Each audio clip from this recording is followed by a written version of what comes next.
محترم معزز بھائیوں، بزرگوں، عزیز خواتین، سورہ فاتحہ کی تفسیر چل رہی ہے، جس میں آپ حضرات کے سامنے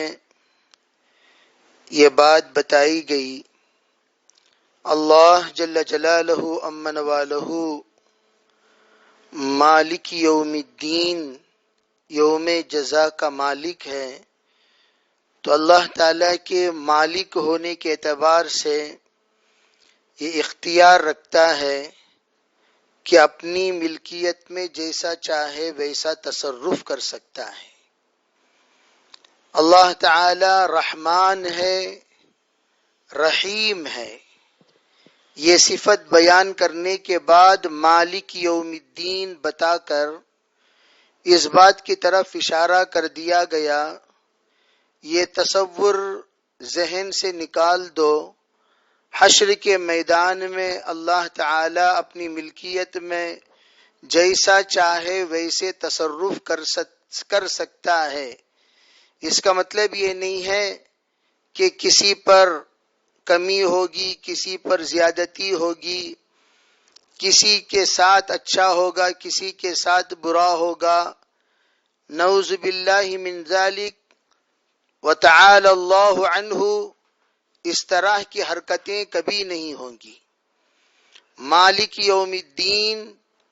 اللہ اگر یوم جزا کا مالک ہے تو اللہ کی وہ صفت غالب ہے جس کو پہلے بیان کیا گیا، رحمان و رحیم ہونے کی۔ حشر کے میدان میں اللہ بے پناہ غضب اور غصے میں ہوگا، اتنے غصے میں ہوگا، انبیاء علیہم الصلاۃ والسلام نفسی نفسی کے عالم میں ہوں گے۔ اس وقت میں ہر ایک کی زبان میں یہ بات ہوگی کہ آج اللہ تعالی اتنے غصے میں ہے، ما لم یغضب من قبل ولم یغضب من بعد، آج کے غصے سے پہلے کبھی اتنے غصے میں نہیں آیا، آج کے بعد کبھی اللہ اتنے غصے میں نہیں آئے گا۔ اور غصہ ایسا ہوگا کہ انبیاء علیہم السلام اللہ کے سامنے کھڑے ہونے کے حالت میں نہیں ہوں گے۔ امت سب کے سب مل کر اللہ کے رسول، سب سے پہلے نبی حضرت آدم علیہ السلام کے پاس پہنچیں گے، پہنچ کر یوں کہیں گے، حالات قیامت ناگفتگی ہے، بہت سنگین ہے، بہت ہی زیادہ پریشانی ہے، ہم پسینے میں ڈوبتے جا رہے ہیں، اللہ سے ذرا سفارش کر دیجئے کہ اللہ حساب کتاب جلدی شروع فرمائے۔ بعض علماء فرماتے ہیں 3 طرح کی شفاعتیں ہوں گی، شفاعت عمومی، شفاعت صغری، شفاعت کبریٰ۔ یہ 3 طرح کی شفاعت میں لوگوں کا انبیاء کی طرف رجحان ہوگا۔ بعض نے فرمایا لوگ انبیاء کی طرف رجحان جو کریں گے وہ صرف حساب و کتاب شروع کرنے کی شفاعت کے لیے کریں گے۔ یوں جا کر کہا جائے گا، انت ابو البشر، آپ تمام انسانیت کے باپ ہیں، اللہ نے آپ کو اپنے ہاتھ سے پیدا کیا، وصورک بیدہ، اللہ نے آپ کو اپنے ہاتھ سے پیدا کیا، اپنے ہاتھ ہوئی ہے، آپ اللہ کے طرف سے اول نبی مبعوث کیے گئے، آپ اللہ کے پاس جا کر ذرا سفارش کر دیجئے کہ اللہ ہمارا حساب کتاب جلدی شروع فرمائے۔ کہیں گے ارے میں آج اپنی حالت میں کھویا ہوا ہوں، میں اللہ کے پاس جا کر کیسے سفارش کر سکتا ہوں، میں نے جو بھول مجھ سے ہو گئی جنت میں، اللہ نے مجھے منع کیا تھا، اور میری بیوی کو بھی، وَلَا تَقْرَبَا هَذِهِ الشَّجَرَةَ وَتَكُونَا مِنَ الظَّالِمِينَ فَتَكُونَا مِنَ الظَّالِمِينَ، تم اس درخت کے قریب نہ جانا ورنہ ظالم ہو جاؤ گے۔ لیکن فَأَزَلَّهُمَا الشَّيْطَانُ،